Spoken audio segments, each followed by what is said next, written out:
Are you brand new to game mastering and need help knowing where to start on your very first campaign?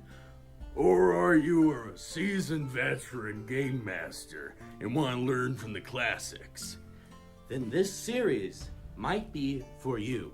Remember to like and subscribe if you find any of my arcane knowledge today interesting or useful. Welcome to the Wizard of Green. I am your arcane host, the Wizard. In today's lesson, we will go over one of my favorite methods for world building and creating a campaign in a quick, thoughtful method created specifically for tabletop RPG systems. One of the founding fathers of Dungeons & Dragons created this method, one of the earliest and most influential dungeon masters of all time, Gary Gygax. This whole process takes about 5 weeks to fully cast, but fear not, this whole process was created with work, life, hobbies in consideration, so you can maintain your normal schedule and find the time to construct your world that you have been dreaming of showing your players. I once stood where you stand now, so let my experience guide you with this ancient but strong game mastering method. 5 weeks of background game master prep is most likely less time than you have spent procrastinating on making this world. Let's be real, I've been you.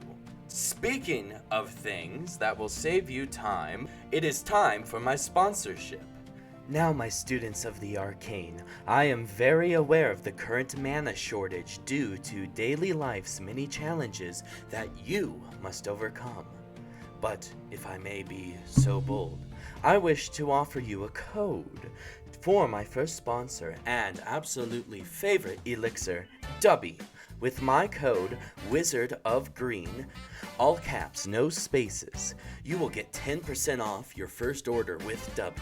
Your adventures and improved stamina await you. Your quest begins today with Dubby. Week 1. The concept. Each week is divided into themes. Week 1's theme is the bare bones of your setting.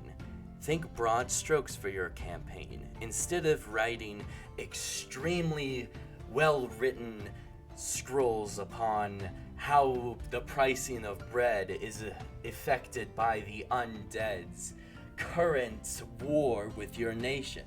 Your players don't need to know such things. You can make them up as you go. Or you can spend your time doing that if you are such a bread enthusiast. You are building the foundation for this campaign and setting.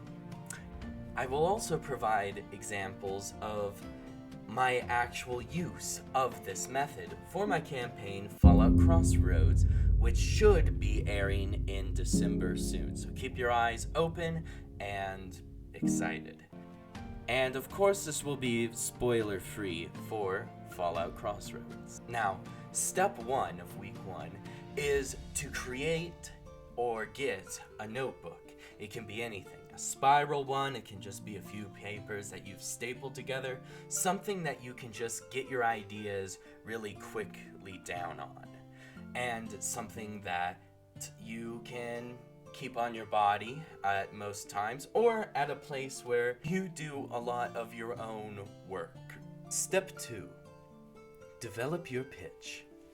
Write down 3 to 7 well-crafted bullet points for your campaign, and write out just a few sentences afterwards. It shouldn't go longer than maybe 30 seconds.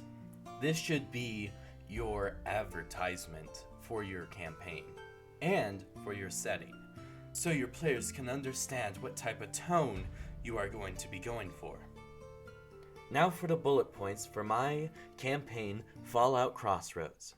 You will be allowed to explore anywhere you wish, and there will be many side quests for you to do so in the wasteland of the remains of the NUSA.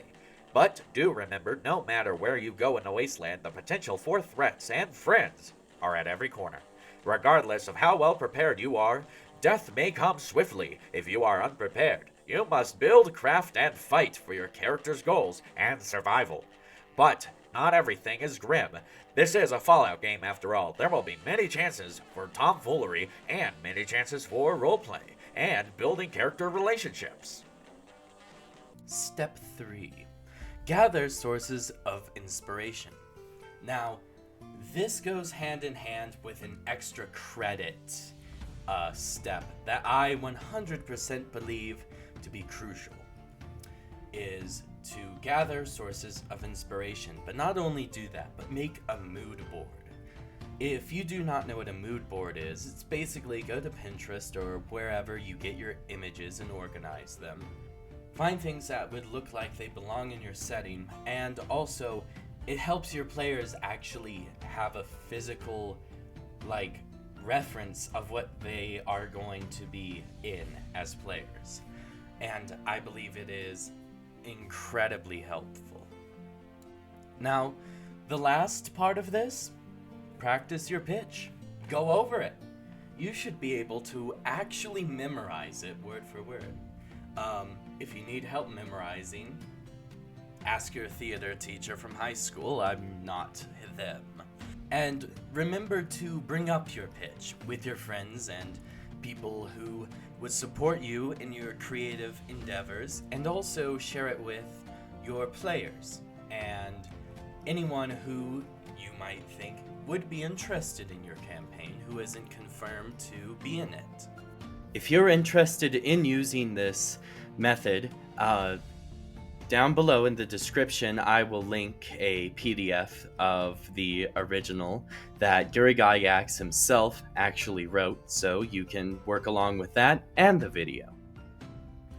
I bid thee, humble student of mine, Godspeed in creation of your realm, and I would also like to say how deeply I do appreciate your viewership if you have made it this far into my video. If you would like to leave a comment, like, and subscribe, that would really help the channel grow. And until our next lecture next week, I will see you then, wizards and weirdos.